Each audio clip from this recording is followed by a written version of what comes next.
Ubah kata, kamu nggak ngerti saya. Perilaku saya ke kamu tergantung perilaku kamu ke saya. Kenapa sih dia tega melakukan hal ini kepada saya? Hidup tidak adil. Mengapa kehidupan begitu berat buat saya? Barisan kalimat ini merupakan pernyataan juga pertanyaan secara umum. Kata-kata itu kalimat biasa dan banyak diucapkan orang. Dan kalimat itulah pelajaran kali ini yang akan kita bahas dalam Sadar Kaya Advance. Ingat, kata-kata yang keluar adalah cermin lain yang terang untuk membaca atau melihat siapa orang yang mengucapkannya. Kualitas dan isi dalamnya seseorang akan terlihat dari pilihan kata-katanya mengucapkan sebuah kalimat. Apakah kalimatnya sulit dan berat dimengerti atau sangat mudah dimengerti, atau hal yang sulit sekalipun namun kalau dibawakan oleh dia kok jadi faham dan mudah dimengerti. Intinya, semakin Anda mudah dimengerti, susunan kalimat sederhana padahal rumit dan dalam akar masalahnya, Anda masuk dalam kategori orang yang makrifat. Percaya saya. Jadi, susunan kata dirangkai dalam kalimat bisa menunjukkan level isi otak seseorang dan kedalaman spiritualnya. Betapa banyak orang yang sangat-sangat pintar, namun bicaranya kita nggak paham sama sekali. Ada istilah asing, ada istilah akademik, ada istilah sains, semua untuk terlihat pintar, terlihat canggih. Tetapi orang tidak paham, sebenarnya otaknya yang rumit. Dan satu hal yang harus diingat, orang sukses itu mudah dimengerti. Kembali ke perkataan di awal video, satu-satu kita urai. Menurut Anda, orang seperti apa yang mengucapkan kalimat tadi? Satu, dia menunjukkan masalah di luar dirinya. Semua masalah itu karena hal dari luar dirinya. Kedua, dia orang yang sangat reaktif. Ada aksi, dia bereaksi. Ketiga, dia sedang lelah mentalnya. Kunci sukses lain dalam mengelola pikiran sadar kaya. Kalau peluang Anda hanya 1% untuk sukses, 99% adalah kegagalan, maka coba lihat yang 99 itu. Apa saja? Begitu Anda tahu semua hal yang 99% kegagalan itu, cobalah sekarang melakukan hal yang sebaliknya. Pasti peluang sukses Anda menjadi 100%. Jadi kalimat tadi kita ubah sekarang. Karena saya mau dimengerti, maka sekarang saya mau mengerti orang lain terlebih dahulu. Apapun sikap orang terhadap saya akan selalu tetap begini, yaitu selalu baik.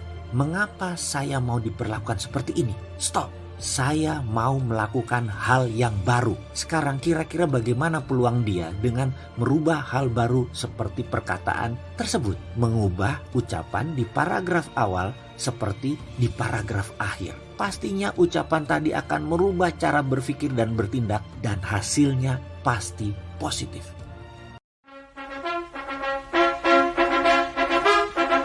Sore kemarin saya ke tempat Babe. Lama tidak ketemu dengan wajah tuanya. Walaupun keriput di wajahnya bertambah, namun tetap saja wajahnya menyejukkan. Saya pun memancing pertanyaan. Kalau kaya secara pengalaman pribadi Babe dirumuskan, apa rumus kaya itu, Be? Dia tidak langsung menjawab, tetapi menarik nafas panjang sebelum menjawab begini. Setahu saya kekayaan itu diambil, bukan diminta. Setahu saya makanan masuk ke mulut itu dimasukkan oleh tangan kita, bukan disuap oleh orang lain.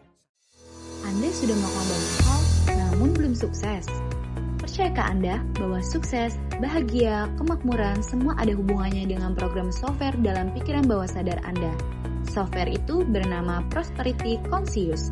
MMBC adalah workshop satu-satunya di Indonesia yang akan memasang software Prosperity Conscious di pikiran bawah sadar Anda dan menjadi nilai permanen dalam diri. Sekarang, giliran Anda bergabung dengan 300 sahabat baru Anda.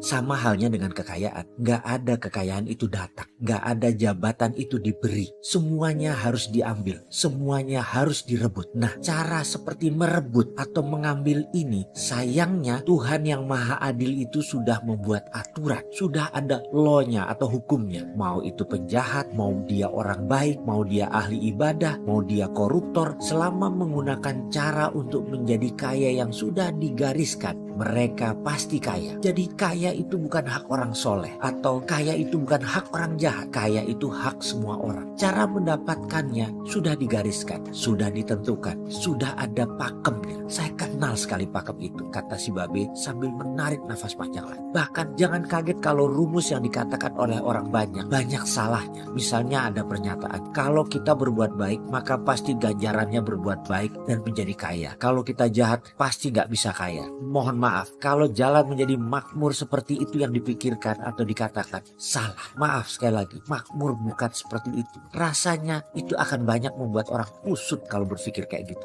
Saya kasih fakta ya, kenapa koruptor itu gak pernah memberi, pelit, jahat, tapi kaya raya. Urusan dia nanti mati masuk neraka itu urusan lain. Sekali lagi, berarti ada sebuah rumus kaya yang universal. Seperti matahari bersinar, mau penjahat, mau orang baik, matahari tetap menyinari. Nah, hukum kaya berlaku pada semua orang sama. Kemudian, Babe menjelaskan 3 hal yang dia jelaskan secara gamblang. Dan bagi saya bukan hal yang baru, tetapi begitu dia menerangkan, saya mendapatkan ahanya. Iya juga ya, benar deh. Kalau sahabat mendengar langsung, pasti akan berkata aha juga. Saya tahu ilmu tersebut karena merupakan salah satu yang diajarkan di Science to Get Rich. Tetapi sang Babe menerangkannya secara sederhana. Yang saya komentar, kok gak kepikiran ya kalau bisa kayak gitu. Saya atau kita sebenarnya tahu, namun tidak sesederhana ini. Kita ingin terlihat keren sehingga dirumit-rumitin. Padahal sesederhana 3 hal itu. Sungguh, jika 3 hal itu dikerjakan, mau seorang ibu rumah tangga, mau mahasiswa, mau pegawai negeri, seorang guru, siapapun, Anda bisa menjadi milioner selama memenuhi kaidah-kaidah 3 hal itu dilaksanakan, yaitu jalan menjadi kaya. Ingin tahu? Ingin lanjut?